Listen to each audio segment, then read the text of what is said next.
Welcome to the Manifestation Babe podcast. My name is Catherine Zankina, and I'm a manifestation expert, master mindset coach, and multiple seven-figure entrepreneur. I'm obsessed with helping you achieve everything that you once thought was impossible. If you're looking to massively up-level your life, your finances, your relationships, your productivity and success, then you have come to the right place. My goal in this podcast is to help you see the infinite potential within yourself to be, do, and have anything that your heart desires. Think of this podcast as your weekly dose of mindset development to help you maximize who you are and where you're going. Leave it to me to provide you with the tools, the resources, the strategies, and teachings that you need to manifest a reality wilder than your wildest dreams. I know we're about to have so much fun together, so thank you so much for pushing play today. And now let's begin. Hello, gorgeous friends, and Happy New Year. Welcome back to the Manifestation Babe podcast. I hope 2023 is treating you oh so well so far. Boy, do I have a special series for you. It's actually a bonus to the Manifestation Babe podcast because originally it was not planned to be recorded for my podcast. It was supposed to be a Mind Your Business podcast exclusive, which it is up there already live on James Wedmore's podcast. You guys know I love James so much, love his podcast. We have an amazing friendship. And when we get together, really magical stuff happens. Because this series is so good, so juicy, so valuable, I asked him if I could just steal these audio files from him and make sure it gets listened by you too. Because yes, we have a ton of audience crossover, but I also know there's a ton of you who are like, I don't know who James is, and you soon will know who he is through this episode. And the main reason why I really wanted to get it on my podcast is because we are talking about your favorite topics, the topics that you probably come to me for. I'm guessing that if you're listening to the Manifestation Babe podcast, you love money, you love manifestation, and you love intuition, which there will be a special guest. I'm not going to announce her yet, who's going to come on for the manifestation and intuition portion. But for now, it is just the money portion. So this episode is part one of the series where essentially two multi-millionaire friends sit down in a living room together. Literally, we were in his living room and talk all about money, how money has evolved for us over the course of the last few years. If you have any intention whatsoever of manifesting more money into your life in 2023, which I assume yes, fuck yeah, that's why you're here. You're going to want to pay close attention to this series that I am dropping this month. James also created a special workbook for you that you can snag at mindyourbusinesspodcast.com/workbook, which I will also drop that link in the show notes. So you can grab that. You can just click it. Super easy. You don't have to type anything in. And essentially this workbook is going to help you further integrate, embed, and embody the content that we share in these episodes for maximum effect and impact. So without further ado, let's dive into my favorite topic in the whole wide world with one of my favorite humans, money. What's up, ladies and gentlemen? James Wedmore here, and thank you so much for tuning into another episode here on the Mind Your Business podcast, and welcome to 2023. We're starting out the year strong with a very special three-part series appropriately titled and targeted to the topic of how to get what you want. Obviously, it is the season to set goals, but more importantly, to have the right strategy and approach, both internal and external, to really get what you want. So we are kicking it off with this three-part series, how to get what you want. Money, manifestation, and intuition. And guess what? I'm bringing my good friend, Catherine Zankina herself, along for the ride. She is going to be my special guest throughout all three of these episodes. Plus, we may have another surprise special guest joining us.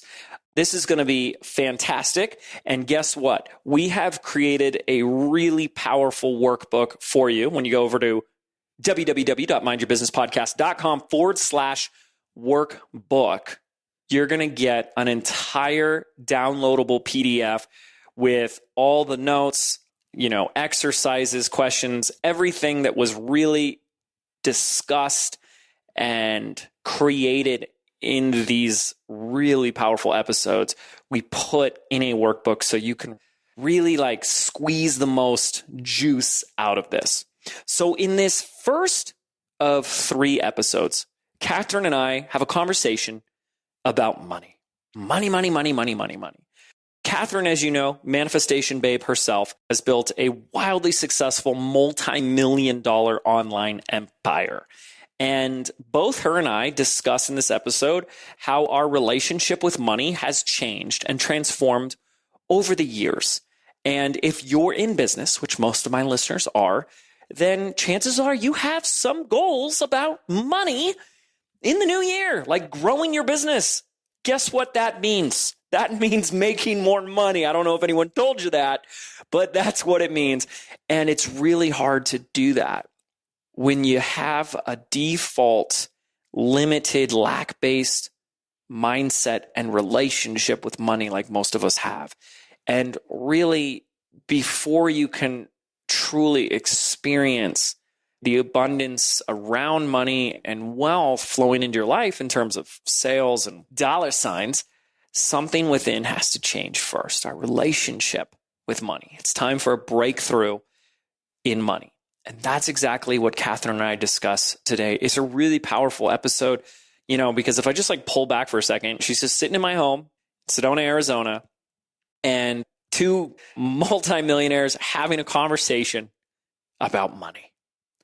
And it was really juicy, really good, really powerful. And I'm just really excited for you to dive in. So download that workbook, mindyourbusinesspodcast.com/workbook. Print it out if you'd like. Keep it with you. Pause when necessary. Take notes. And do me a favor, tag us on the grams. Let us know. Send her a DM. Send me a DM. Let me know your biggest takeaways. What did you like? What did you hate? Where did I trigger you? Kind of trigger you. Oh, I'm probably going to trigger a few people in this episode, and that's good. That's good because some of my relationships with money may conflict and threaten some of your old, outdated stories about money. It's time to let them go. Step into a new you, more abundant, wealthy you. Yes, please. Okay. So let's just go ahead and get right into it. Without further ado, here's our first episode in our 3-part series featuring myself and Catherine Zenkina.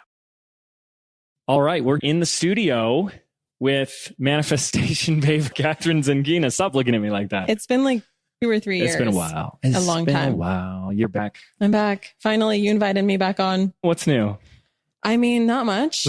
Just had a baby. Just had a baby? No big deal. No big deal. How's that like? How's mom life? It is the best kind of life, honestly. I was so worried about the sleep part. We did not hire a night nurse, and I think a lot of people thought we were crazy. I've been doing all the night wakings, and somehow I still have so much energy. And I think it's because I was just built for this life. Yeah. Yeah. Wow. How come you didn't do the night nurse? Okay. Let's get it. It's funny because my reasoning behind it was, first and foremost, I had a lot of trauma growing up. And I guess I don't want to pass any of that down to my child. And I'm really big on attachment parenting. And so for me, this is just for me, people, I just thought that I really wanted to be there for my baby when he cries in the middle of the night. I want him to expect to see his mom instead of a night nurse. That's just something that I really wanted to connect with him on, that I'll just be there for him no matter what in those early formative years, early formative months. But the thing is that I have so much daytime help though. So I have a personal assistant. I have a house manager. I don't do any of my laundry, dishes, cooking, nothing. So I have so much support to where I'm just able to focus on the things that are important to me. And doing the night duties for me are important to me. Yeah. So that's what I created by design. Yeah. Well, that's beautiful. And I'm so happy for you. So excited for you. You look so happy. So that's amazing. I am. Now I just want to ask something, because you had kind of this, did you notice it? You gave this little disclaimer when you started sharing it. This is just for me, people. Yeah. What's up with that?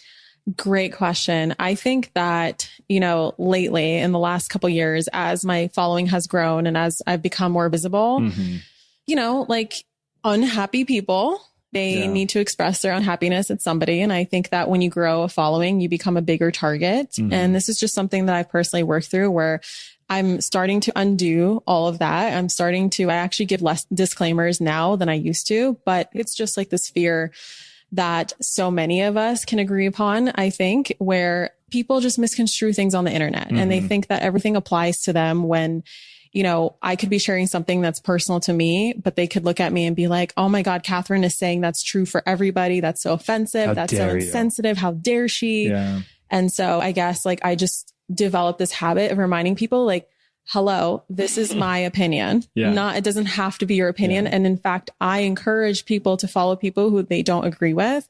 And I do that on a regular basis. I don't agree with everything that my friends say, my mentors, even people I pay to work with. I'm not paying them so that they can just tell me a bunch of things that I agree with. In fact, I like to be challenged. Yeah. And so I see myself in the same But there's way. a difference between being challenged and just someone who is, whether they're an unhappy person or just having an unhappy day, that just projects everything onto the person they see on social media. Yeah. And then in some form of gratification says, let me try to hurt that person. There's a big difference between I love a great debate. I love a great deep conversation where we can have different, viewpoints. You're a great devil's advocate person. And I do. And I said, there might be things that you want to talk about today that I'll play devil's advocate on. But there's a big difference between that versus someone who just wants to spew hatred. And I've seen so much of that, especially the last couple of years. It's actually really sad that I want to do a message or a video. It's been on my mind the last few days. I'm like, it's so easy to do that it's actually sad that it's hard to go on social media and be intentional to just say something kind. Yeah.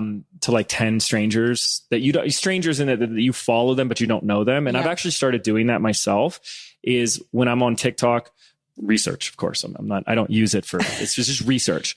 And I see content I like, I make sure to go out of my way and say something nice about that person, because how long have we been doing this? And, someone says something kind and that takes you so far, and it's when it is hard or when someone does try to say something nasty and you're like, gosh, what the heck? I'm just trying to help people. And there's some people out there that need some help. And you're like, this is what you get. And then when someone says something kind, it's I think the person that says that has no idea the impact it could have on another human being. And I just got a card in the mail that randomly came here. And it was someone just sharing where they're at in their business journey since BBD. And it was oh, I love those cards. And it's that will just, carry me so far. Not that I need it to be carrying, but it's it's just it's the reminder and the reframe of why we do what we do. Yeah. And it's so sad that there's so many people that go, I don't like that you're up there and I'm down here or something. You know what I mean? It's that kind of, not that you are, it's just you have a following, they don't. So I've got to take you, it's interesting because a lot of people have these opinions. I see this a lot where someone will leave a comment on an influencer or someone with a large following and be like, you signed up for this because you are an influencer, you have a large following.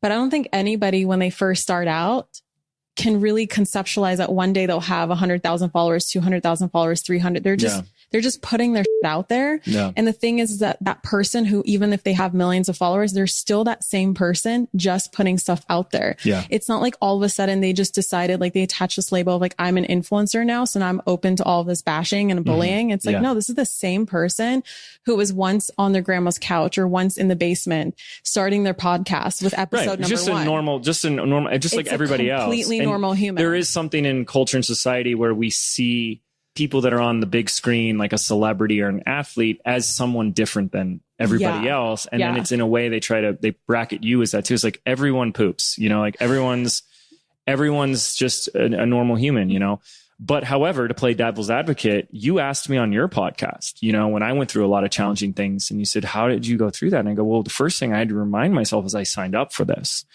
And so it doesn't mean it's okay. You know what I mean? It's it doesn't mean it's okay that someone just says nasty things. Yeah. It's but it did remind me and frame it as like, but this is what I signed up for. It's like, I don't have to do this. You know what I mean? But this is what I want to do. And then it's kind of like those beautiful moments in your life where you get to look at it as like, is this really what I want to do? You know what I mean? And I've had those moments and I go, Same. you know, where you go, I could start any other business I wanted to and be successful. Yeah. And I've had those opportunities.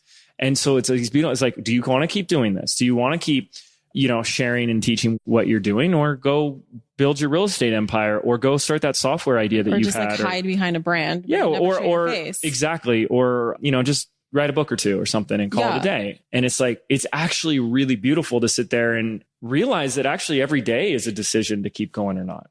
You know, do I want to agree? You know, and then when it's like, you know, you still get some of that. Cause I mean, I've gotten it for the most sad, it's heartbreaking because it's like, there's a difference between like, yeah, you did something like, you know, you hurt somebody, right? Versus like, you're just doing that to try to take somebody down. And for the people, cause you know, we have a lot of influencers and emerging influencers or whatever labels we want to give ourselves that listen to this show, is like, it only hurts that person that does the hate. And like, that's the thing that people don't understand. Like, you still don't believe in karma. You still don't believe that the way the laws of the universe is that you're just doing that to yourself. If you're the person spewing that hate out of a place of like, you know, it's very different. And that's what it's very manipulative to say like, oh, speaking up versus speaking hate are like two very different conversations. And to try to like, I'm threatened by your presence. I'm threatened by you. You know, what's interesting? A lot of people don't, like when I share this, they're like, no, you weren't. I used to be the saltiest bitch on this planet. Like I used to be one of those haters, but more so internally. Like I would never go and like comment something, but I just remember being filled with so much jealousy and like saltiness. And I realized one day that like, well, first of all, it was only hurting me. But second of all, when I learned like the power of the subconscious mind and how the subconscious mind, this is like what I learned when I was 16 years old and I came across manifestation for the very first time. After this moment, it like shifted for me overnight, literally, where I realized that my subconscious mind is only applying what I say or what I feel towards someone else, towards myself, just like scientifically how the subconscious mind works. It doesn't understand that there is an outside world externally to you. When you are saying something to somebody else, it can only apply it to yourself. It can only see it as like, oh, this is the truth about me. And your subconscious mind is responsible for like 99% of what you manifest. Like manifestation is a subconscious process, not so much a conscious process. And so whatever you're putting out there, when you're like spewing a bunch of stuff on the internet, like it's only going to come back to you. Yeah. And like in business, it's hilarious sometimes when my team and I handle certain situations where I'm like, you also own a business. Do you want your customers to respond to you in the same way? Do you want people to not pay you? Do you want people to fall off your payment that's what plans? I'm talking about. It's like, it kind of boggles my mind that people can't connect those dots, but I don't know, maybe we just do this for so long, it becomes very obvious. Yeah. But it's like, I can tell that there's people that don't see that, you know, we can take everything that's like life and spiritual principles and we can apply it to business. So like when Gandhi said, be the change you want to see in the world, that's exactly what we're talking about. It's like, be the customer you want to see in your business. Be the type of person that you want to attract in your own business, and you will attract that person. Absolutely. But you go around and be all nasty because there's some part of you that does not like where they are. And you see a lot, I need to take you down. I need to bring you down a notch. That only hurts you. And that's really sad. But you know, it's great to have this conversation. It wasn't why I brought you on the show today, but I was going to say, we're going in a different direction. Yeah. And that happens, but you know, it is all connected. And what I wanted to talk today about you is money. My favorite topic. It's my favorite topic too. And why I wanted to talk to you about this is, you know, I've been doing this a long time. I've met a lot of people. I've worked with a lot of people, and I've spoken a lot about money. You know, I've talked a lot about money. I love your TikToks on money, by the way. Thank you. And I really appreciate that.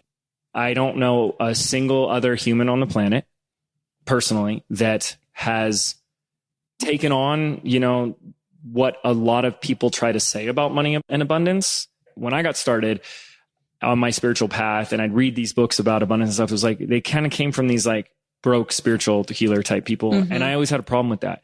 And then there was the other side of that, where there was like these like 3D millionaire guys, you know, like what people call like the Lambro type. There's just crush Blood, it, sweat right? and tears, hustle, absolutely, grind, 5 a.m. And And I felt like there's got to be something in the middle. What happens when you bring two worlds together? And I have never met anyone else who has demonstrated that as well as you have, where you can be speaking to all of these topics around the energy of money, manifesting money and abundance, and actually have it in your life, right? But not from, from actual head in the ground Pollyanna. Well, I don't know, it'll just show up in my mailbox one day or something, like that side. Yeah. Or, just saying it, but then I'm just like grind, hustle. And me, like I will beat the drum of these things over and over to students and clients, and people want to scoff at me and like say, oh, okay, and then, I can demonstrate it and back it up in my life. And then to see someone else that has that as well is like, that's why we need to have this conversation, because you're talking to not someone who's going to tell you how to manifest money because they just did their first launch on how to manifest money and made 30 grand, but because of somebody who has, coming up on almost a decade of consistent exponential growth and making butt tons of money, and not like, killing yourself in the process. Yeah. And it's like, what better person to talk to about all of this, right? Well, thank you so much. That's a huge compliment. It's not a compliment.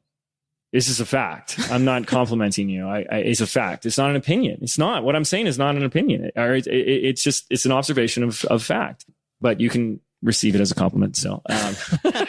But it is. It's like, I mean that, and I see that through my own observations. And a lot of people that we've talked about this, or other people that want to talk about it too, can't back it up. So let's start there. For the person that's already starting to understand principles and laws of the universe, why is it missing for them?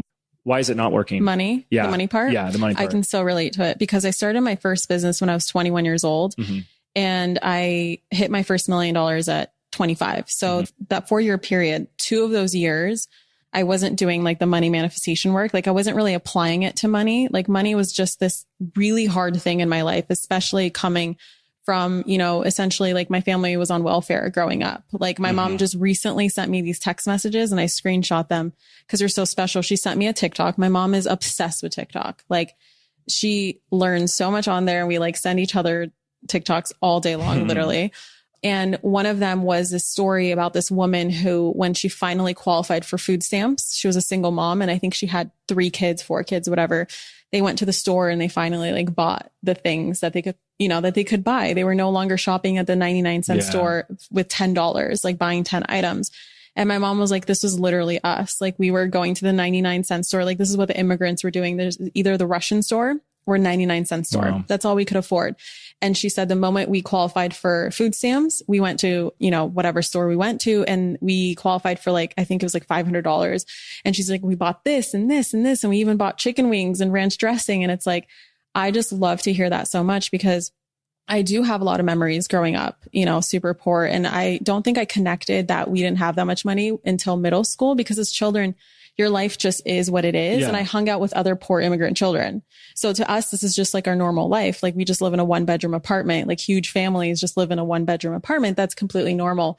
And then I realized when I was outgrowing my clothes super fast in middle school and, the high water pants and stuff like that, like the other kids had Abercrombie and Fitch, but like I asked my mom, can you buy me something from Abercrombie and Fitch? And she's like, we can't afford that. So I started to hear, we can't afford that. We can't afford that. We're poor, this, blah, blah, blah, blah, blah. Like my whole entire life.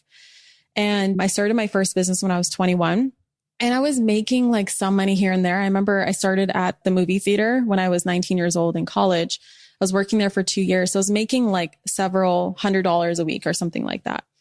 And so when I started my first business, like my vibration at the time, I was like, oh, it's possible for me to make several $100s a week. So all I could make in my business at the time was several $100s a week. And by the way, that's a huge thing I see. I don't know if you see it with people that jump ship from corporate and they're able to like replace their income. And then that becomes a plateau. That's your vibration. Yeah. So finally, after 2 years of just going like up and down, like maybe I made $1,000 one week, but the next week is like $100, right? So I've always evened out to this plateau. And this multi-level marketing company was very big, as they all are, on personal development. So I remember being like, okay, I'm going to do personal development. I went off the deep end on personal development. First of all, I had like, I don't know how I did it. I used to work full time at the movie theater, almost full time, I would say. I think full time qualifies as like 32 hours. I think I was working like 30 hours, but in a single weekend.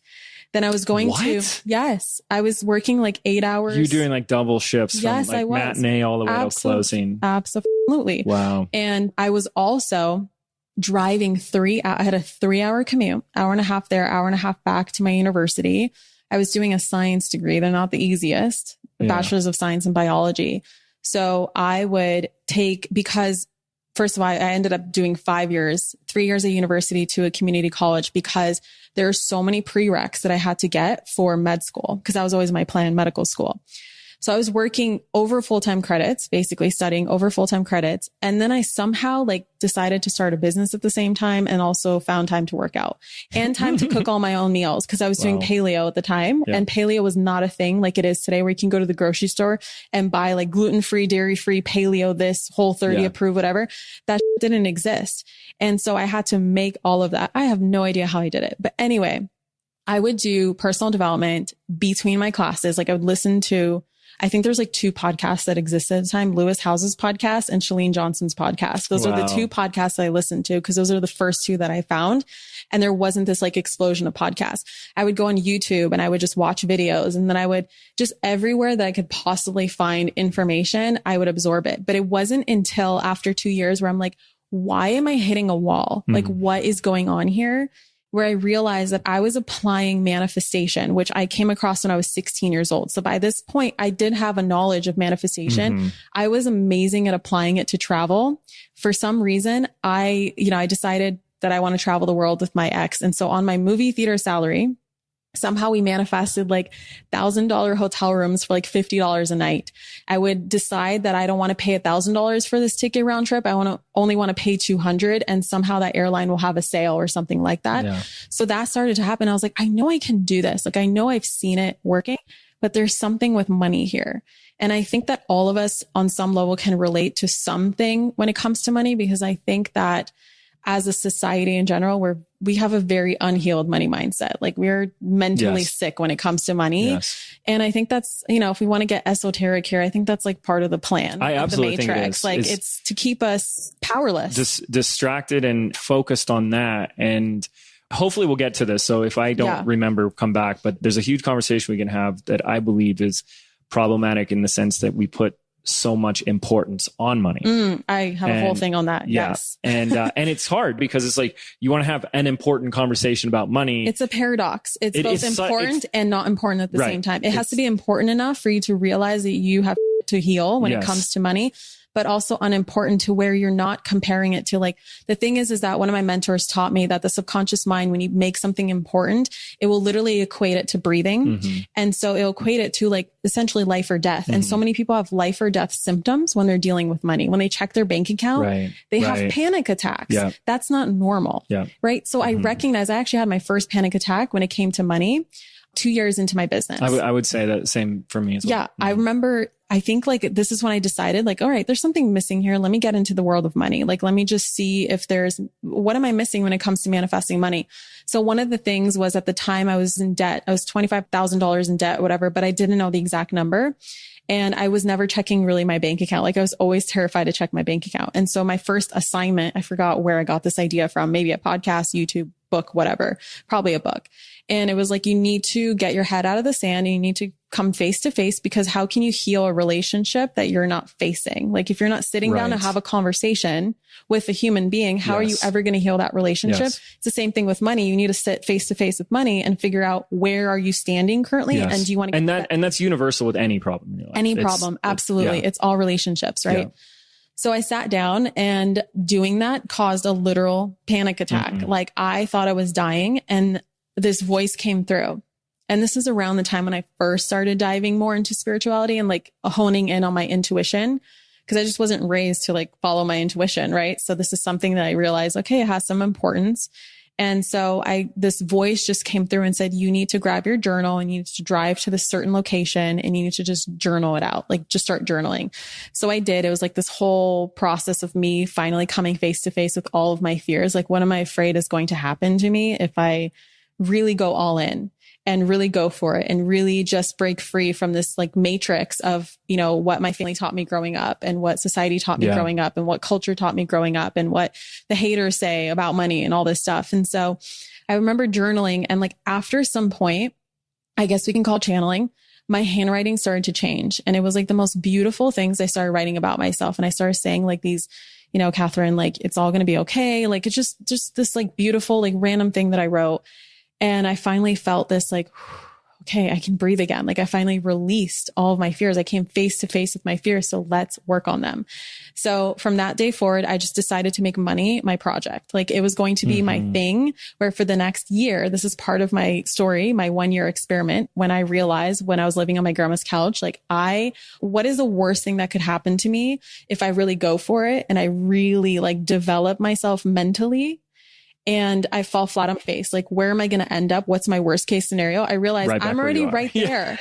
So what do I really have to lose? And like, you know, at the time I was 23 years old, and I was like, okay, like in the grand scheme of things, if I live up to 100, what is 1 year? I'm only at 23. Like I'd rather figure it out now at 23 than like 43 or 63 or 83 or whatever.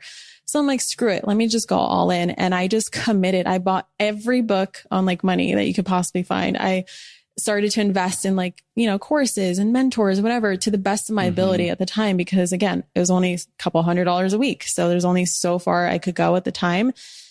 And that for me was like the year that set the foundation of me just really clearing out the old BS and deciding like, how do I want to relate to money?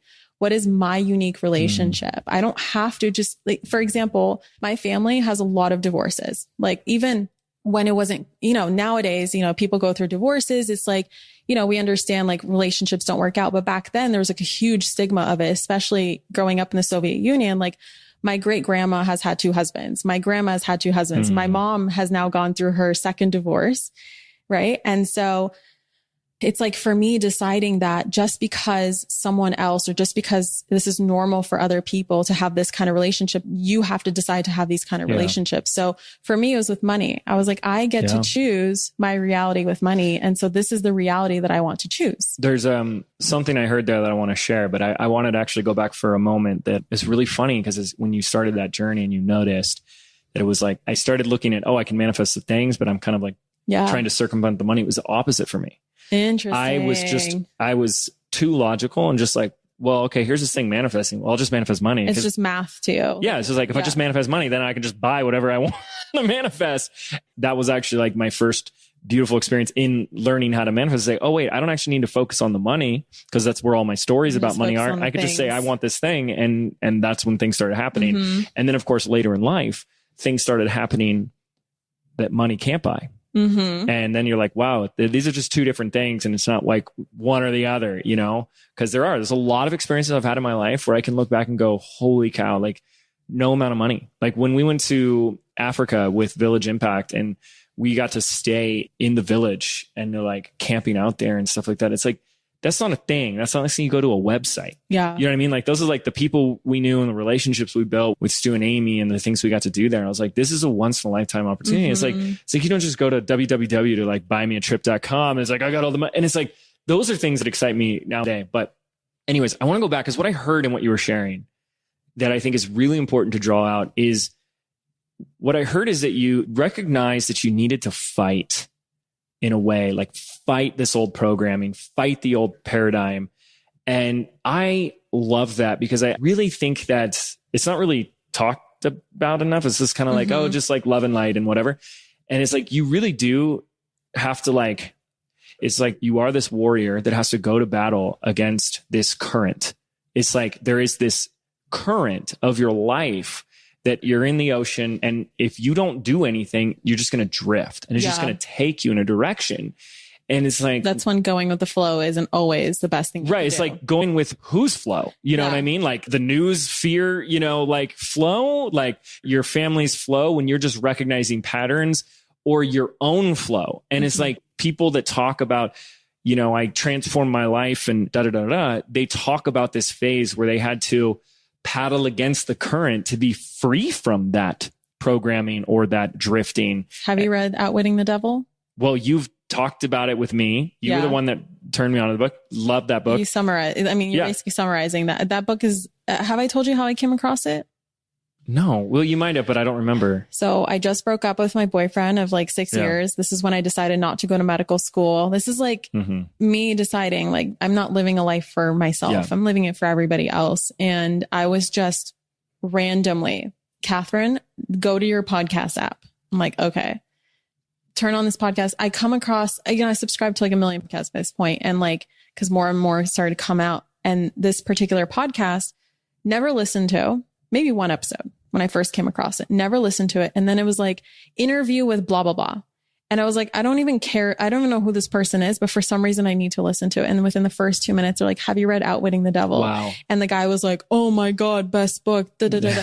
And I just went, I need to read that book. So I downloaded it on Audible, listened to it that whole weekend 3 times. It changed my life. Wow. It changed my life. And I have one of my team members listening to it currently, and she's like, oh my God, it applies to like right now, like with the recession and everything, like all this stuff that's happening. And I'm like, it's all the cycles of time. It relates. Like, I think when Napoleon Hill wrote it, it was like 1930s, right?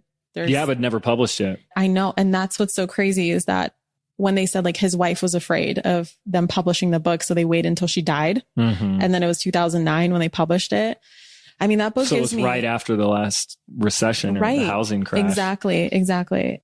Anyway. Wow. Drifting.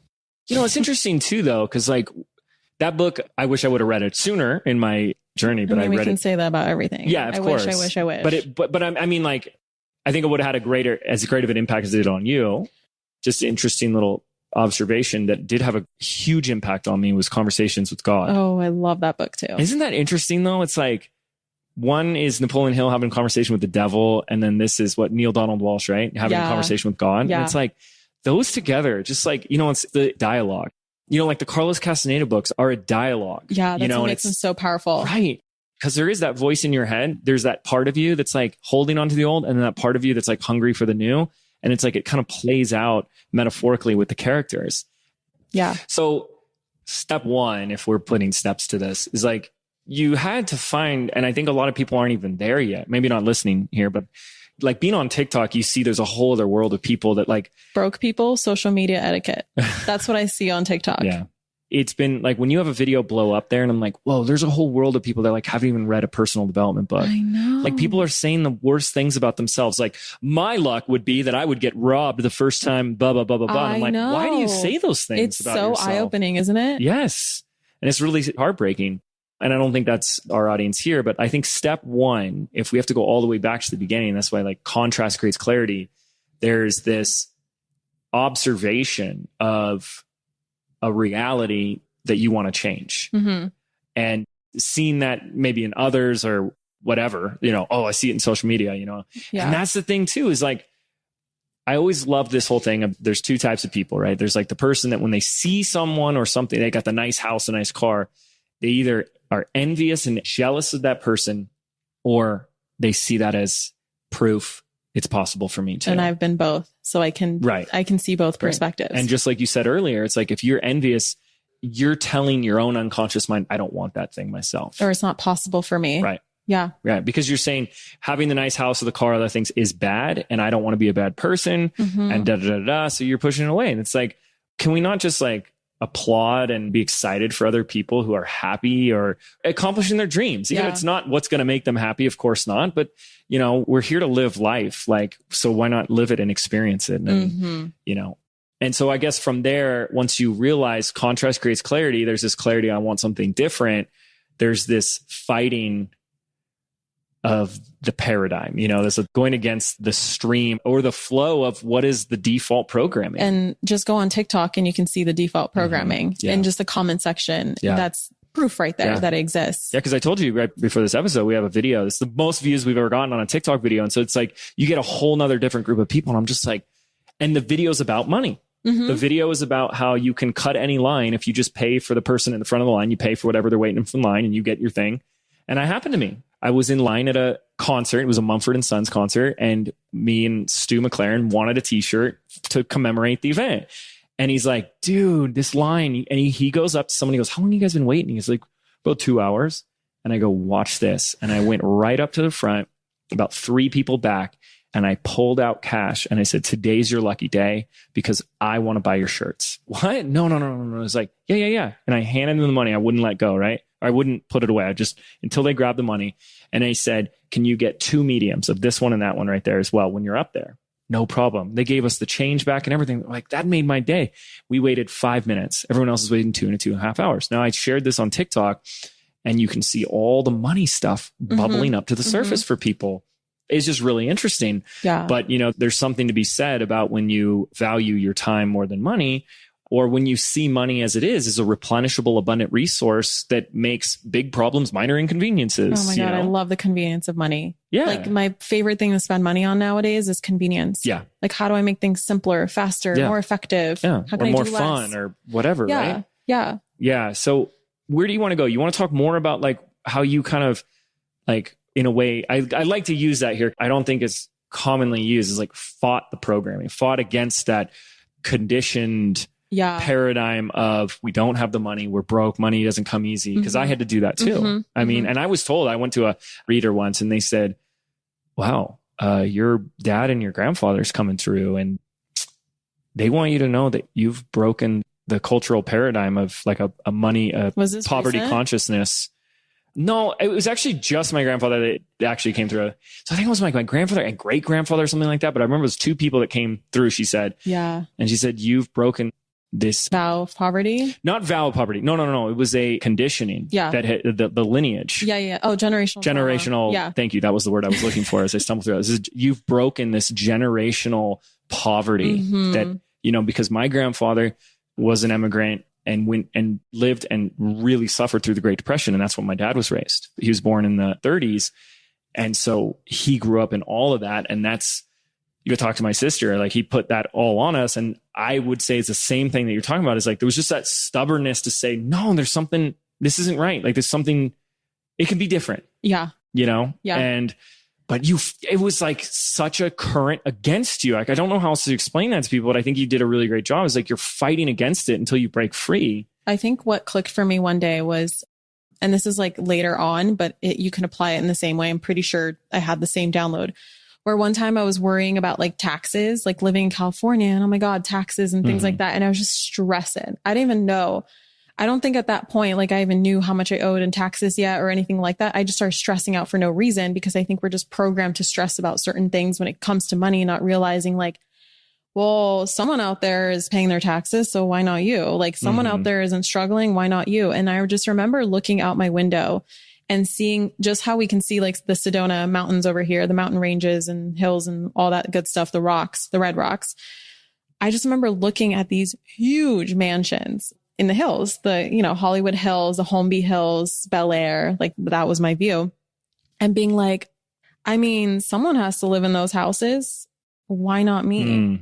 Yeah. Someone has to drive that car. Why not me? Like someone has to. Someone has to have the $1 billion investment account. Yeah, why not me? Right. And I guess I just realized like both exist. The wealthy people exist, right? Yeah.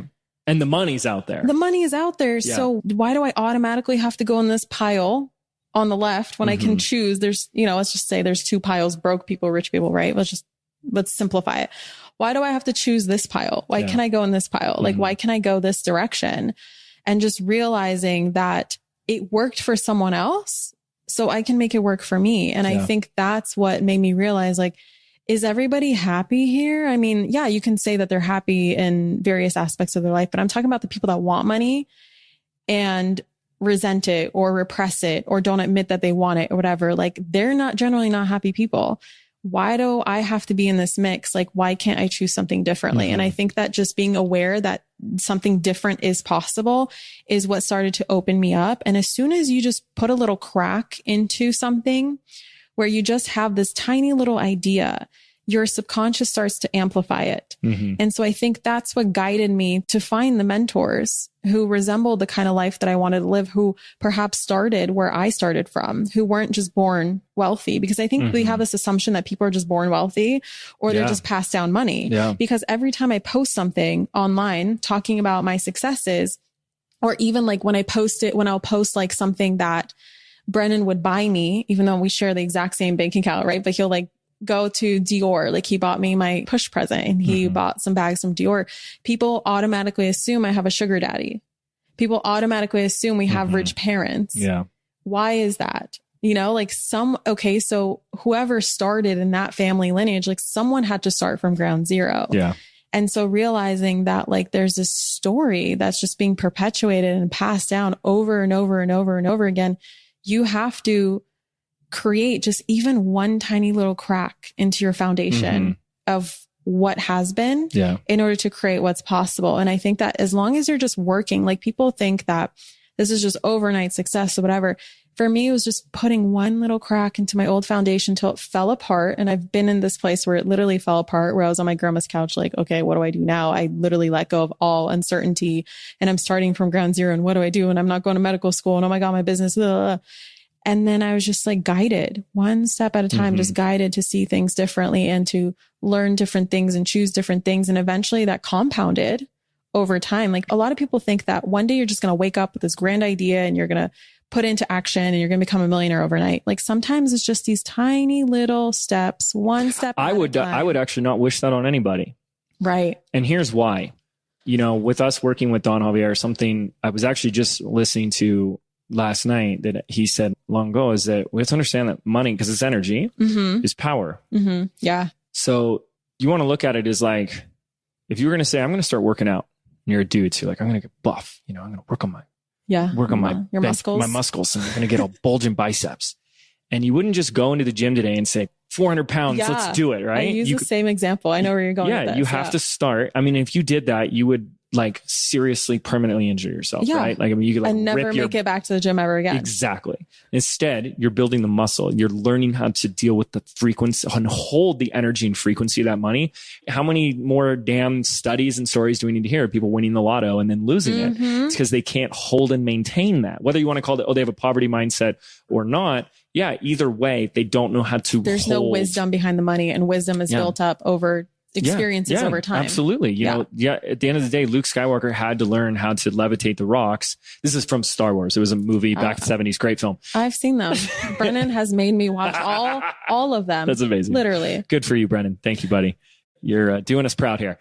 You know, he had to start with rocks before he did the X-Wing fighter, right? And that's like, that's how you have to look at it. Instead of, you're right, people, they'll want the big windfall.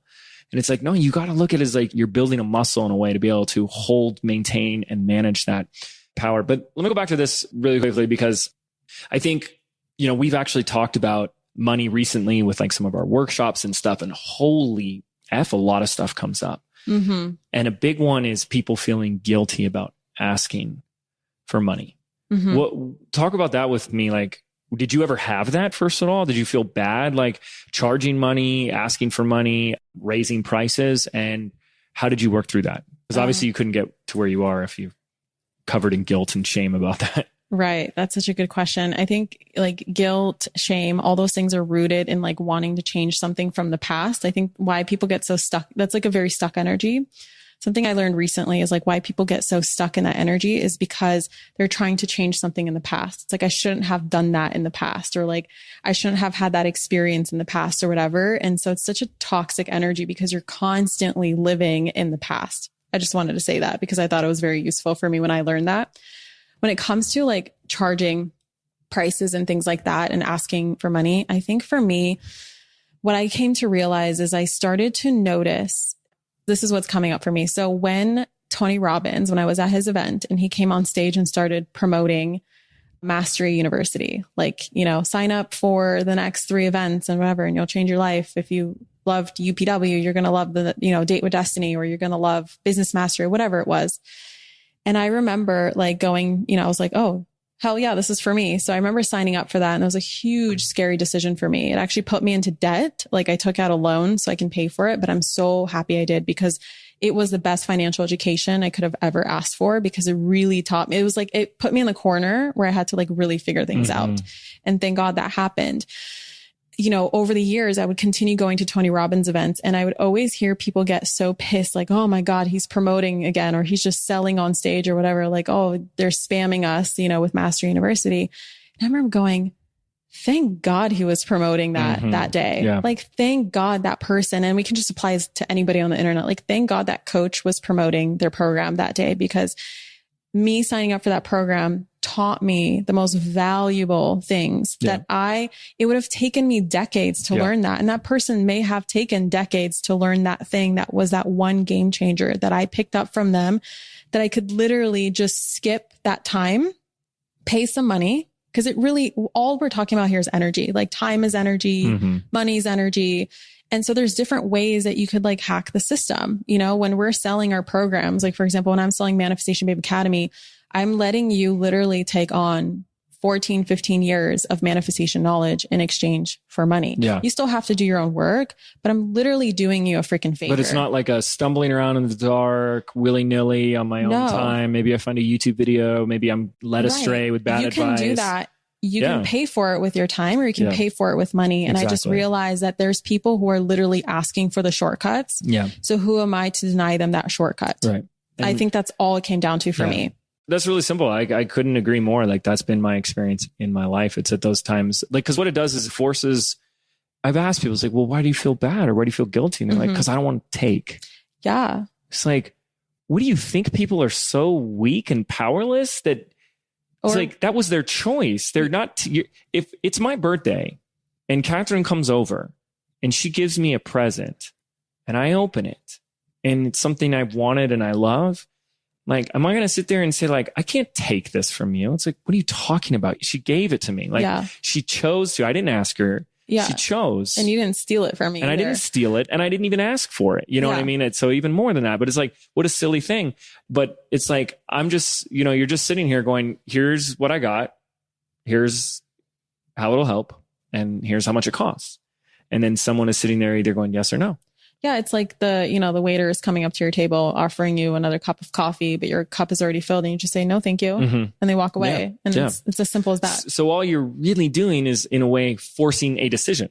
And I think that's the most valuable thing that we can do as any type of business owner, you know, especially if we're like more in a coaching, teaching, transformational space, because what I always see is one of the biggest things is that people haven't made a decision to change. They're just still living from someday, one day. And I'd rather, you know, sit there and say, you know what, I'm saying, no, this isn't the year to do that, or isn't the time to do that, than to just sit there and say, I don't know, maybe think so. I don't know. And just like live on the fence of their life and never really doing anything. So I really resonate with that, because it's been where the greatest growth has happened for me in my business is when I said yes to those big decisions. And it's, I think, you know, going back to what we said of making money so important. I think in those instances, we're making the money aspect so important that we're forgetting about what it truly is about. Right. Like what sales than the money is truly about. We're just, you give me some energy, I give you energy back. You know, that's all it comes down to. Yeah. And, you know, I think before this, we started recording, we started talking about how there's like this paradox of like making money important enough for you to sit down with it and have a relationship with it, and realizing that there needs to be changes in order for you to start manifesting the kind of money that you want, but at the same time, not making it so important that it's life or death. It's like, for me, the most powerful energy that I've ever, like when I started to embody the energy of neutrality and realizing that it's not the end result that I'm really after. It's like how I want to feel in the moment. And so I think that X amount of dollars is going to make me feel that way. Yeah. But then one day I realized that it's the vibration that I'm holding right now, and me feeling that way right now is what's going to bring me the money anyway. Versus the opposite is people condition money. People condition money. I will feel that way when. Yeah. And then you get there and you don't feel that way, and it just throws you in for a loop. Then you'll feel even worse. Yeah. And that's what caused. And you'll blame money. Like, oh, screw money. Right. That's where that love-hate relationship develops from.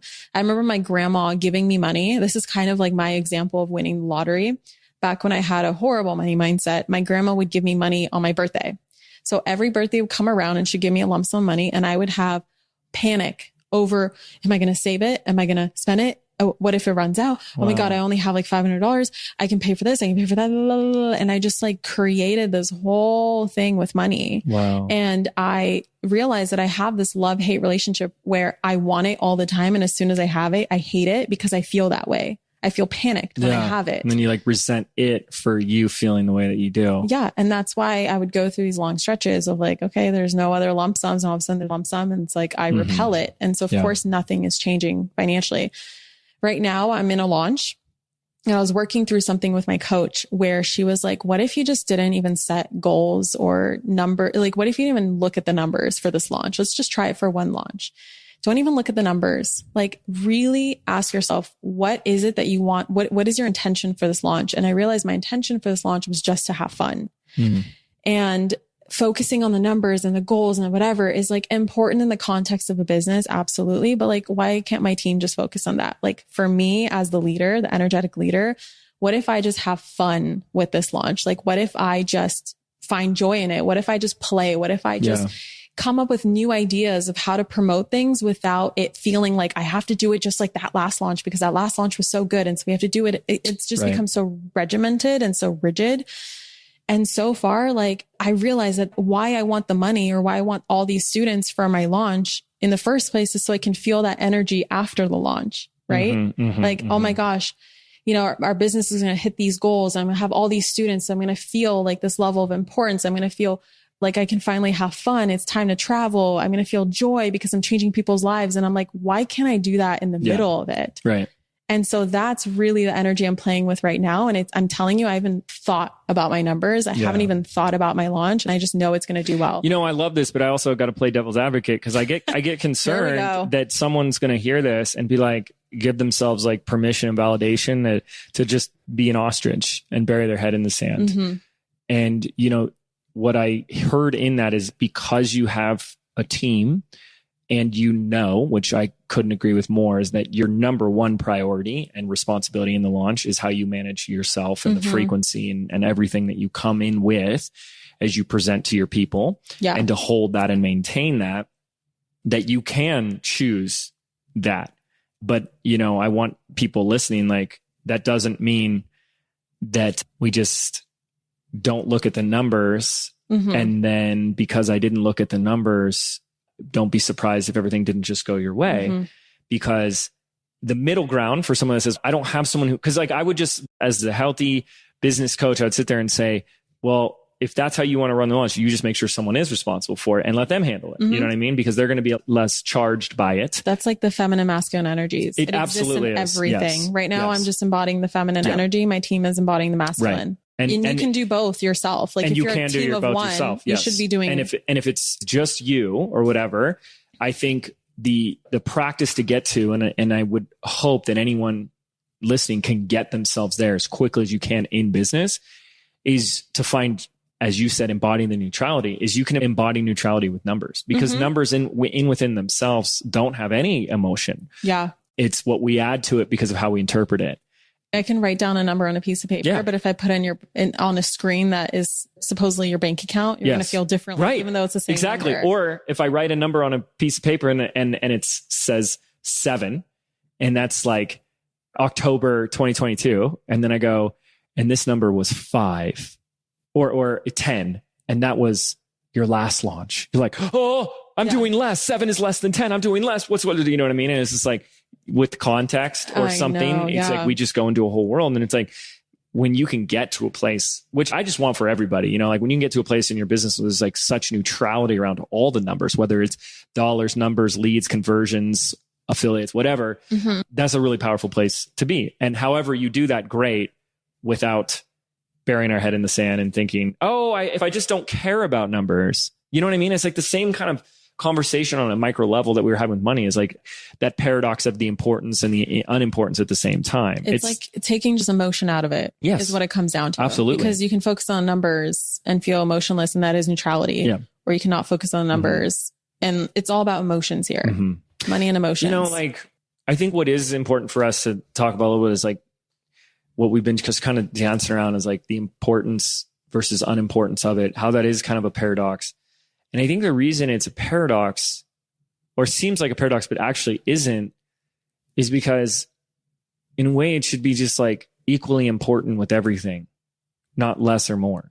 You know what I mean? Like it's, for some people, it's something, money isn't my thing. So it's like, okay, but it is a big part of everyday life for everybody, right? And then for other people, they've made it their whole world. And it's like, isn't there somewhere in the middle where it's important, but it's as important as everything else in your life, and everything is of that equal importance in a way? Yeah. You know, and then we have values, which is where we choose to make things more important. It's like, but you know, you sit and say, well, family is the most important thing to me. It's like, yes, love that. And when you have and see money as a tool that amplifies, go on vacation with your family, Disneyland, or has you work less, so you spend more time with them. It's like, they all play together, versus putting too much importance on it is saying, I will sacrifice things that actually are important to me for this other thing.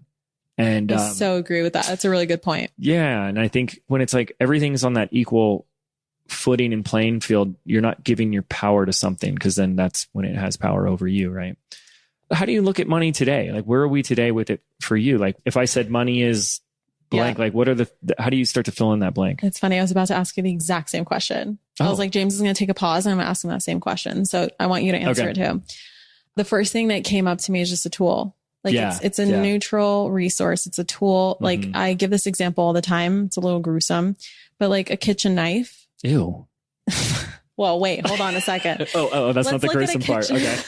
Let's look at a kitchen knife. It's like, I can take that knife and I can chop some food and make a, homemade meal for my family. I use a hammer. And everybody. Yeah. Well, I was going to get to that as my second example, right? A hammer can build a house or destroy it, right? Yeah, we can go there. Yeah. But like, let's get a little more interesting. Like, I can cook a meal, or I can take that knife and stab someone and kill them. Yeah. Right? Is it the knife's fault what happens to it? No, because the knife's job is just to cut. It's just there. It's a tool to cut. Money is just there. Yes. And it's like, there's so much money circulating around us at any given time. It's like a lot more in the last couple of years. Yeah, apparently inflation, Brennan's favorite word, inflation. It's like, why can't we just choose to direct that flow towards us? Right. And use it as a tool for good, to create, Speaking of the matrix and how this is all done on purpose, isn't it interesting how we are giving so much opportunity for the bad people to have more money, because we're labeling as like, this is a thing that only bad people have. Yeah. And we are rejecting, like, I think the healers. We've collapsed them. Yeah. The healers need the most amount of money because they can create the most amount of healing in the world. The givers, the changers, the trailblazers, the people who like can do such amazing things with money. Like, we are disempowering them from manifesting money by attaching so much meaning that this is a bad thing, right? Imagine we only said that knives are just bad things. And it's like, no one will ever figure out like, oh, I can chop vegetables with this knife. Like I can use this tool, like the hammer, I can build a house. We only label as like only bad people have this. And it's like, no, it's so neutral. And we have to realize that we are the ones who can choose what we do with it. And whoever you already are, it's only going to amplify who you already are.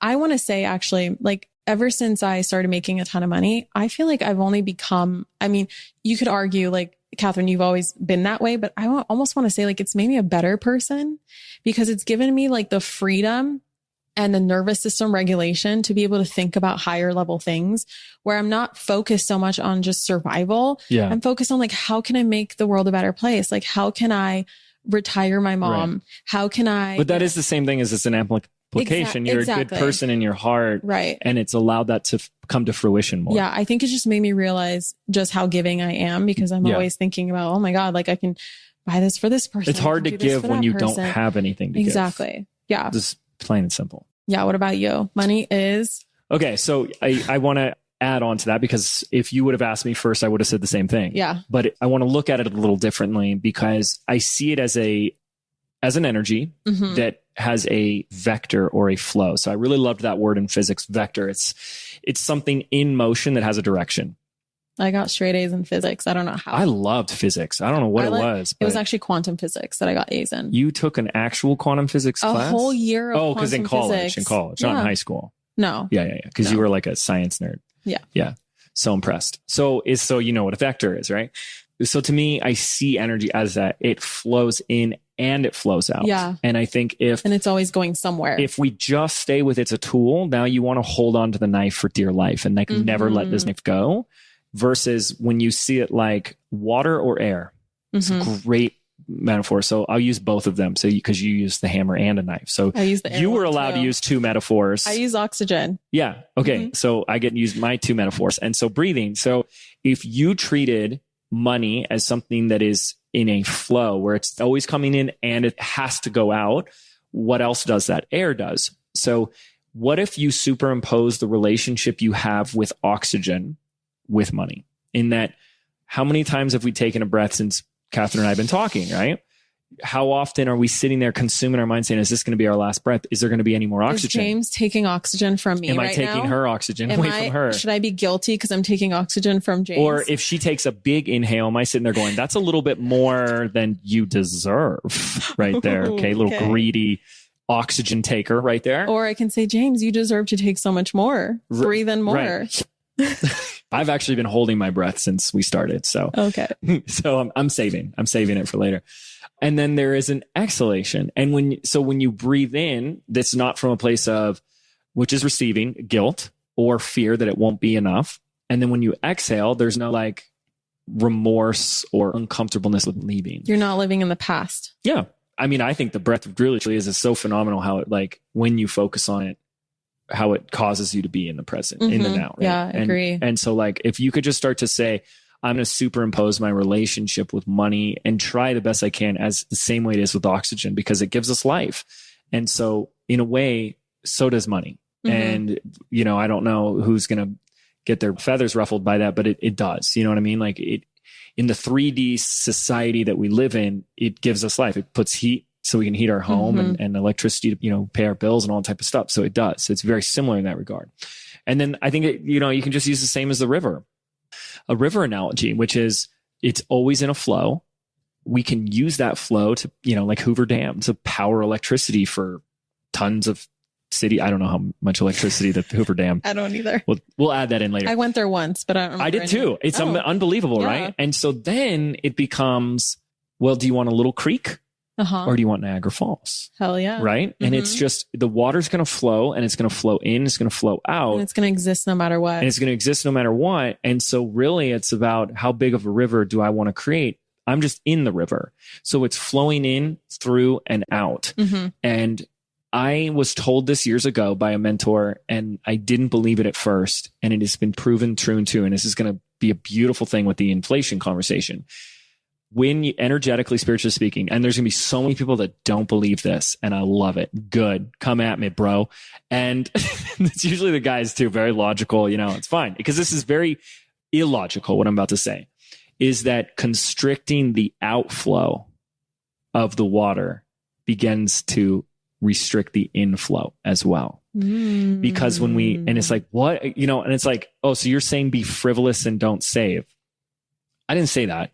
I am saying don't be wasteful. I never would say be wasteful. Yeah. Okay. With anything, don't be wasteful. That's a very important, powerful way to live. Just don't be wasteful. I just buy it because I feel I'm bored. I'm going to develop a shopping addiction today because James said, if I spend more, I'll make more. Yeah. But if you look at the energy behind why you would tighten up the outflow of money, it's because action is a behavioral manifestation of our beliefs, right? It's the byproduct of our beliefs. So if we're tightening up in that regard, it's because why? Because we don't think more is going to come in. So you're causing less to come in because of that. You know, when we spend, sometimes there's that feeling of like, when you find that place of like, I know I'm going to make the money, but I know more is going to come in, then that's what you're causing, creating. So you can be mindful, present, and not wasteful with your spending. But if there's something you need, there's something that you've been wanting, and you all of a sudden get into fear, and that fear causes you to say, no, I'm going to close up and dam it up.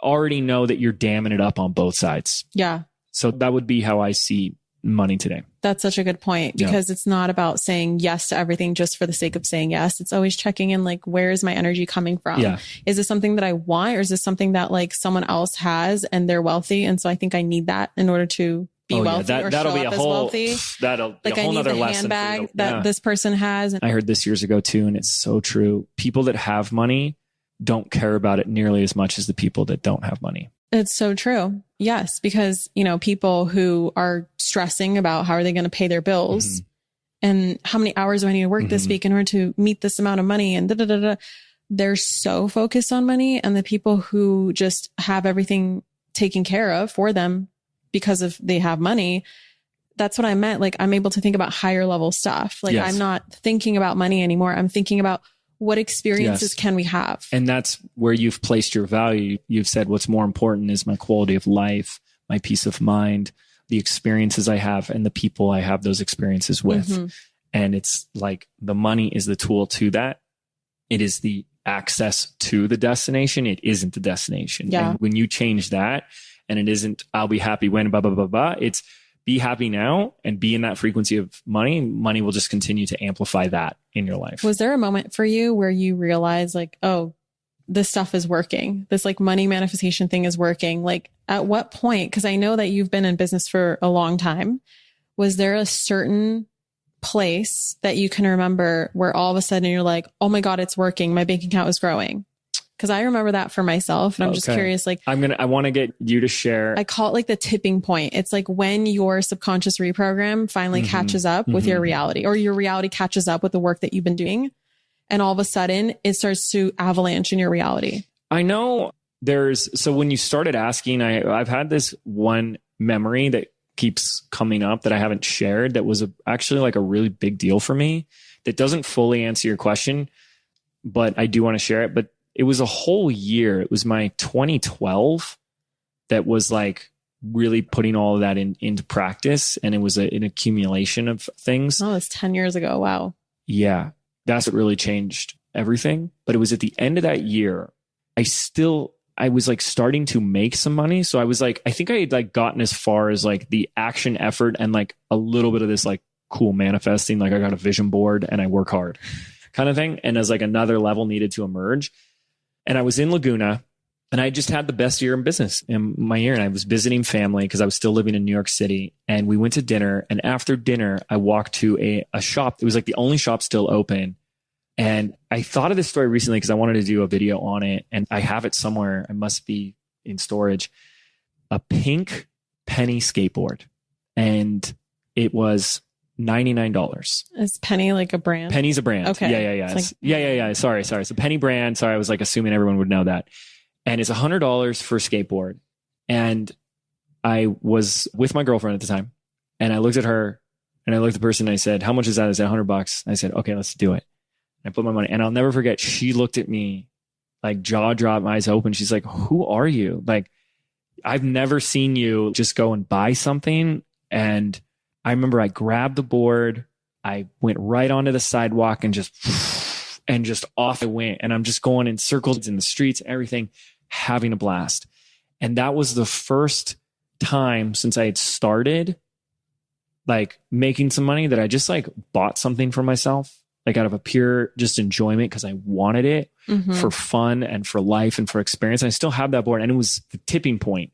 It was the like, you can talk about all this stuff all day long and whatever, but it's like, what's the point of manifesting if you ain't going to use it? Yeah. And that was the first time that I used it. And it wasn't, everything else was for serious stuff. You know, it was like, oh, I need another VA and da-da-da. And it was like, that's great. And that's awesome. But it was like, this was for me. And like today there's such a like, as you'll see in my life, like I love buying the toy for myself. And I do that on big levels, like a camper van. Oh, I know. You know what I mean? It was $100. And that was really hard and really scary for me. But there was just that little like, no, man, you deserve this little thing. And it was like, that paid for itself so many times over. Yeah, up until I came to Sedona, I was still riding that skateboard. Wow. Well, Don Javier always says, like, you're not going to take it with you. Right. Like the physical 3D world where you're supposed to have fun with it. Yeah. Like, just think of it spiritually. Like, why do we come on planet Earth? Well, people can say a variety of reasons. You know, one of them is for you to experience the 3D physical material world. So why not experience the best possible version of that? What is the most 3D physical material thing? Money. Yeah. Like, that's just energy manifested as this 3D material physical thing. Why can't we experience that? Yeah. I think that's part of our dharma, honestly, is like for us to feel what it means to be a physical human being and just have an adventure here and just play around. And like you said, like if I just dumped $10 million into your bank account, but I locked it and so you can never use it. Sure. You can be like, wow, I'm a 10 millionaire, right? Like I have $10 million in my bank account, but do you really, if you don't do anything with it, you can't even experience it. You can't play with it. You can't buy yourself anything with it. You can't change the world with it. You can't donate it. There's no point to it at this point. Right. You know? Yeah. And again, I think as the other side too is like, we've both been smart. So like, I think I always like to be mindful that there's always going to be a skeptic. There's always going to be the yeah buts. I see a lot of that on TikTok. It's like people's brains are wired to say, let me see how I can poke a hole in this just because it's important to me to be right, make someone wrong. I believe it. Yeah. And it's not to say too that you're also using money as a tool to invest and be smart. And I know you and Brennan have done an unbelievable job with that. And that's something I've been very smart in. It's like, I'm not going to spend $1,500 a month on a lease for a Tesla today because of how I go, because I don't want a Tesla. And it's like, oh, I can just get a $500 a month Jeep. And then it's like, I got another $1,000 a month that I can do that to go towards a mortgage to a property or another investment, you know? And it's like, Brennan, I call that wealthy now versus wealthy later. It's like making decisions. Is this going to make me feel wealthy now and experience wealth now? Or is this going to make me experience wealth later? And there's no right or wrong answer. It's just the balance. Yes. Yeah. It's like, you know what? Screw it. Like our trip to Africa that we had, Rwanda and Kenya with all those experiences. Do you know how much that trip cost us? $50,000. $100,000. Wow. Yeah. Because we pack so much freaking luggage because that's just our style. We're overpackers. Okay. And but you're doing first class, but also we had to get our own planes, our own bush planes, because our luggage was the amount of luggage that everybody could bring. So we had to get our own planes. Yeah. So anyway, where was I going with that? You said something right before. Why did I bring Well, you're talking about the balance of wealth now, wealth later. Okay. And it was $100,000. Yeah. In that moment, we're like, we want to get pregnant. We're not going to bring a baby for a while on an African safari. So it's now or never. And Orion can't come until he's 14 years old to the gorilla experience. Like, I'm not waiting 14 years or 5 years until, you know, I feel comfortable bringing him on an African safari. We're going to do this right now. Like, before I get pregnant, let's just go balls to the wall, hardcore. Right. So we did that. But in other areas of our life, we're like, yeah, we can buy a $10 million house, but also at the same time, like, why don't we invest in other places? Like, why don't we just rent for another year or 2 years and put that $10 million somewhere else, like an investment account, so it can just grow behind the scenes. And then later on in life, we can buy our dream home because we made so much more money from those investments, where that $10 million house is like buying nothing. It's like, it's like moving into an apartment for $2,000 a month. That's the kind of feeling that I want. There's no right or wrong here. I just think that very few people ask themselves, like, what is in alignment for me right now? And I think too many people look to other people and what is my friend doing right now? And what is this person on Instagram spending their money on? And they're looking to them for their direction of what they want to do with their money. They're like, this person bought a Prada handbag, and so I'm going to buy a Prada handbag. When if you ask that person, is that truly in alignment with what you want? Like, maybe you could have saved that $1,500 or $2,000 or whatever, invested in like a program or invested in a coach that would help you grow your business, so that that $1,500 handbag or whatever it is like almost freaking nothing. But sometimes, like, let's say that you just hit a certain number in your business, or it's your birthday. Yeah, cool. Let's have that wealthy now experience. Like, there's no right or wrong. And don't let here. anyone judge you for the opposite. I was saying, oh, you're going to spend your money on that. Or like back in the day, you know, my friends would be like, Catherine, do you want to go here? Let's go there. Let's go do this. And I would always say, like, that's not in alignment with my goals right now. And so, because I was honestly broke, but I would never say, actually, I can't afford that, because I was so careful with my language. So I got creative and I said, that's just not in alignment with me right now, but I'm excited to join you guys in the future. And so I never, even if you show me, James, you can show me like some crazy stuff that costs like $3 billion. And I'm never going to say, oh, it must be nice, or I can't afford that. I'll literally look at it and be like, do I want that? Yeah, I want that. Okay. One day at some point I will have that. And I'm freaking excited for the day that I get to have that. I never close myself off to any possibility, because you can ask me right now, Catherine, do you know how you're going to make $3 billion to pay for that? Right. And I'm just choosing an obscene amount of money because it's like right now, it's hard for me to conceptualize, like, how am I going to make $3 billion? But I don't ever want to close myself off to that. I never want to energetically close that portal, because what if there is an idea that one day I'm going to wake up with that actually will create a $3 billion, $10 billion business? Why the frick would I close myself off to that? And I think so many people with the broke people social media etiquette that I talked about on TikTok, they're like, oh, I wish I could do that. Like, they'll see someone being like, here's what it's like to fly Emirates first class. And it'll be like, and I actually wanted to make that video last time I flew Emirates first class, but I was honestly exhausted. And I just like, no, screw it. Like, what feels in alignment for me right now is not worrying about TikTok and making a video is just sleeping on this flight. So I'll see those videos, and always without a shadow of a doubt, you can go on there and be like, must be nice, or like, that's only for rich people, or just all these comments. Like, how do you think they got rich? Yeah. And it's by saying what you're saying? Or they'll say like, oh, they must have, took advantage of people to get that first. It's like, no, but those people don't realize that they're closing themselves off. Big time. Even if it's something as simple as, how do they know that maybe perhaps tomorrow their boss would have been in a great mood, would have come to them to their desk and be like, you know what? I like you. I want to give you a bonus. Yeah. But they don't realize that just because they said something where it might not have any relationship to what they think could happen, they close themselves off and they never got that opportunity or that experience or that bonus or raise or whatever it is. And so many of these opportunities, like you said, chasing experiences have nothing to do with the money you have. Your boss comes to you the next day and says, so we're putting together a crew to do a project over in Africa and stuff like that. And I wanted to send you there. We're going to do first class and everything, blah, blah, blah, blah. It's like, you know what I mean? It's like, it's opening trekking with gorillas. Okay. But you turned yourself off energetically to that. You blew it. Which, by the way, hands down the best experience of my entire life. That's amazing. Besides becoming a mom, gorillas. Wow. That's awesome. Yeah. Okay. I didn't forget. What was this pivotal moment experience? Oh yeah. So it's 2016. This is like the year I decided 2016. I decided to go all in. So I start Manifestation Babe in 2016. In 2016. Wow. And that's when I started this like 1-year experiment of, I'm going to go all in on this. Okay.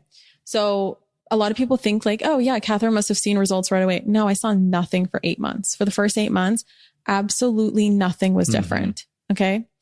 And, a lot of people find themselves in that. Like they'll start this process and this work and they don't understand that there's so much happening behind the scenes, energetically, spiritually. Like we can get spiritual. Like, how do we not know that our guides are aligning the perfect opportunity? Yeah. And like, there's a lag time. Yes. And it's honestly serving us in so many different ways, which we can talk about, but nothing really happened for 8 months. And I remember launching different things. Like I remember getting my first client 6 months into this. And I was like, oh my God, my first client. And like slowly things start to trickle in, but it was a very slow process. And I had this $10,000 check. Like, I wrote myself a check that I'm going to make 10K months. Cause that's like every business owner's like, their first thing is big milestone, the 10K month. So I put it in, I was working as a receptionist at the time. And so I had the check literally at my desk and I had my vision board and like I had all my things everywhere. And like, I'm sure my coworkers at the time thought I was crazy, but who cares? So I had this check. So the end of the year comes around and I've already launched something like a course or something 3 times. And I would have like 1 sign up, 0 signups, 2 signups. And I'm just like trying everything. I'm throwing all the spaghetti at the wall and seeing what sticks. Nothing sticking, but I don't give up because I think the number one thing that Napoleon Hill taught me in Outwitting the Devil through that book, like, I don't know if he says it directly or like I don't even remember because I've listened to the book 8 times, but I don't remember, direct quotes. That's just not how my mind works. But I just remember the energy that I picked up from it was never, ever, ever, ever, ever, ever give up. Yeah. Never give up. And just try another way. Like if something fails or it's not working, it's just try another way. It doesn't mean you're not meant for it. I hate that when people are like, I guess I'm just not meant to have money. No. So inspiring. I know, it's so inspiring. So I just never gave up. And I remember it was like my 4th launch of a program. And it was like the end of the year, it was December. And I was planning on launching. It was my first time that I was going to sell something and then create it. So I was like, okay, let me try that strategy because that strategy felt in alignment with me. And I was like, oh, this sounds really good. So, which is what I do all the time now. But at the time it was my first time trying it. And I just did like this pre-sale and like 10 people took me up on the pre-sale and I'm like, okay. And then I, tried the strategy of like, the price is going to go up. Like there's all these various pre-sales leading up to the final price. And I think it was like $500 ending at $1,000 or something like that. Or no, actually it was $500 was the big sticker price. It started like $200, $300, $400 and ended at $500. So I noticed like the next time I was about to raise the price, 10 more people rolled in. And anyway, 50 people ended up signing up. Okay. And the bulk of these signups came in the weekend. It was a weekend of New Year's Eve. So December 30th, 31st, 1st, I think like the 31st was a Saturday. The 1st was a Sunday because Brennan took me, it was our 1-year anniversary to Vegas. He saved up all his money from catering essentially. Because at that point we decided to live together. And like, because I had a job and he was struggling to get a job. And so he's like kind of catering in between. We decided that I would just take care of the bills until he would get a job and then we'll figure things out. And so I basically supported us, but he was like secretly saving up his money so that he can take me on this special trip. And on this trip, the floodgates opened up. I brought in $5,000 in one weekend. Mind you, I've never made more than like 1,000 or 2,000 in a month in a single weekend. And I remember being like, Brennan, we're going to do a helicopter tour. Yes. So I just started like that weekend. I was like, we're going to this place for dinner. We're getting a helicopter. We're not doing that. We're doing this instead. And I just remember I've never felt more abundant in my entire life. Not because it was the $5,000, right? It was because I finally got the proof of what I've been preaching to myself, embodying myself, what I've been believing myself. I finally got the proof of it. And after that, the floodgates opened up my business. Like I went from making $9,000 in my business all of 2016 to creating $600K the next year and then 1.8 million. And then it started skyrocketing from there. But that was my initial tipping point. And then after that New Year's trip, weeks go by and I'm still like, dang, but I really want to manifest my 10K month. Why is that not working out? I don't know what I was expecting, whatever. I remember, you know, because I had a great relationship with money. So I was doing my weekly money dates that I do every Monday. It was Money Mondays.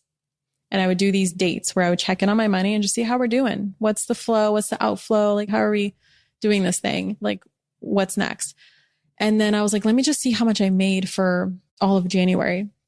And then I realized I made $11,000 and I didn't even know it. And I looked at this check and I'm like, oh my God, it worked. I just needed to pay attention to my relationship with money and realize that I already manifested this. And from that point forward, and this is something that I also teach my students called the ladder of believability. So when people set out to manifest, most people go, well, if this thing actually works, let me just manifest $1 million, even though they're working a minimum wage job and they're not making more than like 20, 30K a year. They're like, let me just make $1 million. But the thing is that your mind cannot wrap around that yet energetically because the frequency is so far apart. It doesn't mean it's impossible. Absolutely possible for everybody. It's just the frequency is too far away. So I started playing with like these stepping stones of frequencies where I realized that I wanted to make $100,000 in 2017. And the reason why I made 600K is because ladder of believability works so well. I was like, okay, what is it going to feel like to just make my first 5K? And then I make my first 5K and I'm like, what is it going to feel like to make a 10K month? And then I make my 10K month and I'm like, oh, let me play around with this. Okay, 15K sounds good. And I would reach 15K and then I would be like, okay, if 15K is possible, now I can do bigger jumps, 25K.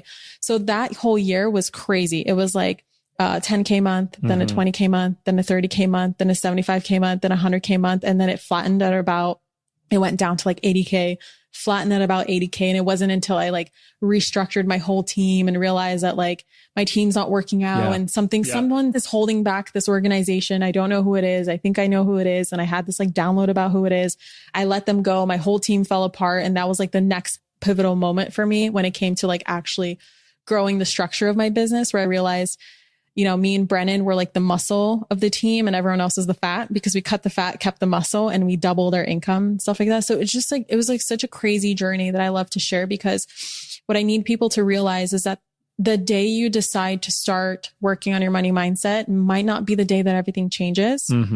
Most people only give it like a week, 5 days. I'm just going to think right back to who I was and where I was. Yeah. And they don't see the changes right away. And so they think that it's not working. So that's why I wanted to ask what your tipping point was, is because at some point, every successful person has a tipping point. And I think that for a lot of people, it's realizing that they never gave up. They kept up with it, even when everybody was against them. And when I started my business, I was living with my parents still. I moved out maybe like a few months after I started Manifestation Babe, but it was me deciding that I'm not going to go to medical school that created this toxic environment in my house. And I just remember the universe, like asking the universe, like, what is going on here? Why is this so toxic? Like, why is everybody against me? And it was like, Catherine, because you're teaching people how to hold your own energetically. And I'm giving you this very chaotic, tumultuous environment so that you can learn to hold your own energetically. So even if it looks like it's not happening constantly, people are telling you the opposite. My mom would literally look at me and say, Catherine, you're not going to amount to anything but be a janitor, so you might as well apply to be a janitor somewhere. She literally said that to me. Just like horrible things. And my mom was like, you know, deeply traumatized of her own crap. And she's done a lot of work and she's like my best friend nowadays, which is crazy. But that's hard. I mean, like, it's so regardless, hard. that's hard. It's so hard. And so I realized that it's like, that's really the message that I want to pass down to people is like, most of the world is struggling with this scarcity mindset. Yeah. And so if you just look at what the world is doing or how the world is thinking, you're not going to get anywhere. You really have to be the trailblazer. Absolutely. Amen. Yeah. I think I've had by the way, you said something else. This has to be a whole different episode and a big topic, but like, yeah. And it's not everyone's ready for this one yet, but like when you start looking at things in terms of frequency and energy, the frequency of your team and the people on it end up affecting levels of revenue. Mm-hmm. And ain't that the truth? We have had these experiences where when someone leaves, we'll watch numbers in the business just like they were held down and they were way down. Yeah. And you're like, whoa. And that's been a huge process that we've worked through the last couple of years. But I've had the 3 big milestones. There was I went from like pretty much no money. I had a couple $1,000s in the bank account to the launching of Video Traffic Academy, which generated $400,000 in sales in 30 days, which was in September of 2011. And then there was this other level where I went from like 280,000 to $1 million. And then we went from 2 to 10. And these big jumps, there's some big linchpin there. You know, it was like when that finally got removed, it was like, boom. Lessons for us at each, you know, but it's like, it's all important reminder. It's that lesson or that work first, and then it happens. And what you notice is that the more you're on that path, the quicker it comes. So at first it's very slow, but it is very exponential and it speeds up. I mean, my CFO consultant said in all his years, he's never seen someone go from 2 to 10 in 1 year, you know, and it's very rare to go from, what'd you say, 30 to 600 in a year. That's 9K to 600K. That's like unheard of too, right? Like, but people don't see the work before. So as we start to wrap up, let me ask you this super short question, because it's almost like James taking the opposite side. Being in business, doing what you guys have done and manifesting the money you've manifested, if you had to put into percentages, what percentage would you say is everything that we just talked about around new relationship with money, learning how to manifest, healing your relationship with money, being in a place of abundance, versus what we would label as the mechanics, skills, action, strategy? What would you give as a factor that causes? Yeah. I don't see it. I mean, I can give you percentages, but also what comes to me is that I want to say the energy portion is 100%. And the reason why is because it leads to the right action steps. That's a beautiful way to say it. It's like this week, me embodying this energy that I worked with my coach, right? Which is honestly isn't that different from when I do every launch. But I think because since I became a mom, I brought up new fears. Yeah. So I just have to work through new fears. It's just a deepening of what I know to create better results. Okay. So this week I just started to gather like, oh, I can do this and I can do that. And it just started coming to me like this. And it was things that are simple, but things that I haven't thought of before. I can like go with, oh, okay, you know, this is the strategy and the structure has worked for me in the past. But like, I don't want to keep recreating the same. I want to create like more things. I want to create different things. Yes. And so in order for me to do that, I have to embody different energies. Right. And so I see it as one goes hand in hand rather than I'm like splitting my time. Okay, now I'm the strategy Catherine. And now I'm the energy Catherine. It's the energy Catherine that leads to the strategy Catherine. No, and that's really important because like, again, if someone hears 100% zero, then they don't put any importance in that. But if you look at them as like one and the same, it's like they're both 100 and they're interwoven together. I've said this over and over again, you know, when you start understanding law of attraction, the first thing you're going to attract is thoughts, ideas, creative new ways of doing things. And you got to see that as you're attracting. It's like, I just had a brilliant idea. It's like, yeah, you attracted that. You were in a receptive mode to receive a different way of looking at things. That's wonderful. But if you then received it and said, no, I just need to focus on money. Yeah. You know, I worry that people do that. It's like, that stuff doesn't matter, you know, but like, really, like my question back to you though, is do you feel like you're a better communicator, better at, you know, I don't want to use the word sales, but like communicating what you do and how you do it and showing people the value of it? Do you feel like those skills have increased? And what role do they play for you in all of this. It's the same thing. It's like, because of the energy, I attract the right mentors, programs. Like I learned so much from, like, I attracted you, like you're a mastermind, like the way that you came into my life. I learned so much about you. I tell my copywriter all the time, like, James has taught me this one thing when he was once editing my copy and it stuck with me since. So let's change this word to this word or whatever. It's like, I just believe that by me setting my intention that I'm going to grow this business or I'm going to create this success, I'm going to be led to the skill sets, to the people, to the courses, to the programs. Like, you know, I'm always being led to like new investments, new team members. Like team members are attracted to me who can help me take things to the next level.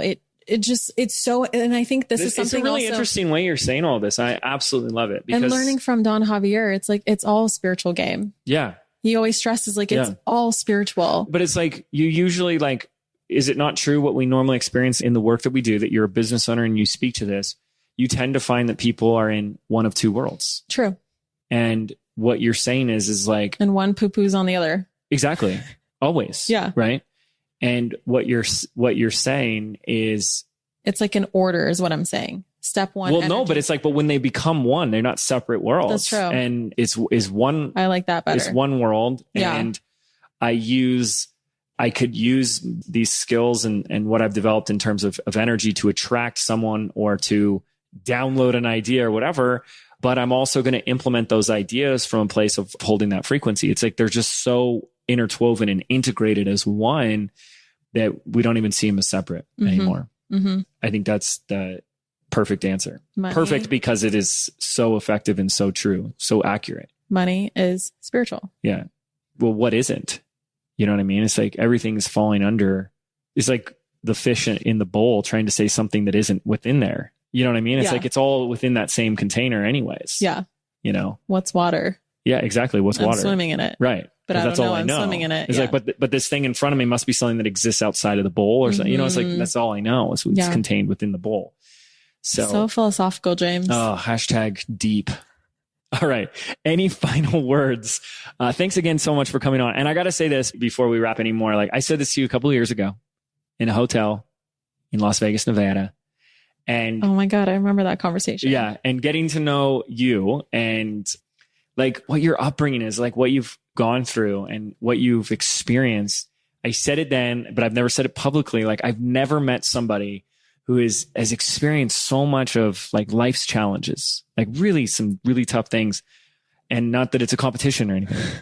Okay. Because I know there's people who have experienced way worse, but to have also thrived in so many ways at such a young age and to live your life where you can get a real sense that you don't carry that with you. Even the way you talk about like, yeah, my mom said some things and you're like, now my mom's my best friend. It's like the capacity for you to forgive another human being, like that is tremendous and speaks volumes to you because any one of us and can be validated and justified could be in a very different place where there's a lot of guilt or resentment or anger or fear and be like, that's a very appropriate response. And to transcend all of that, choose to find healing and growth out of that and live that and demonstrate that and pass that on is like the most impressive, beautiful, extraordinary, and inspiring thing. And you are still so young. You know what I mean? It's not like it took you 40 years. 30 tomorrow. Wait, what? Tomorrow's my birthday. Tomorrow? Did we know that? Tomorrow's your birthday? Yeah. Oh, well, I have a gift for you, but we'll wait until the podcast is over. Oh my gosh. Happy birthday. Thank you. Wow. I can't believe you're hanging out with me right before your birthday. Actually, in Russian culture, it's a superstition. You never wish a person happy birthday before their actual birthday. So just say that to me tomorrow. Yeah. Good thing I'm not in Russian culture, but yes. I just want to say, I'm so grateful for our friendship. And I'll never forget, you guys. This is just a fun little tidbit. I remember the day our friendship began. I remember. At your mastermind. Yep. And you pulled me aside. No. I'm telling the story. Okay. The very first but I'm right. weekend of your 7-figure mastermind, which, by the way, another fun story. Well, a few weeks before, I don't know what timeline this was, but I just remember one day being like, I'm sick of these 40, 50 people masterminds. I just want to be in like a tiny little group.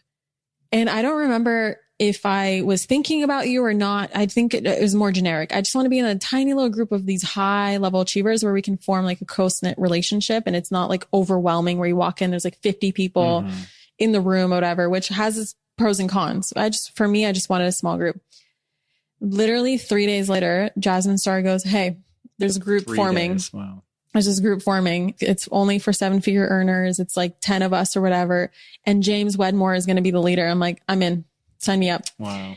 And then, I mean, there's a whole other thing about me, like deciding between your mastermind and someone else's mastermind. Do you remember that? Like I was telling you. Okay. So anyway, I got into James's mastermind. So that first weekend, you know, James was still just like, it's like a, you know, mentor-mentee relationship. And we were at a round table. It's a couple people. I remember Josh and Julie were there, me, you, Brennan, and like a couple other people. And I just remember getting really drunk and maybe really tipsy. And I never drink, but I was just like, we're celebrating. Okay. Like there's champagne. It's flowing. We're going.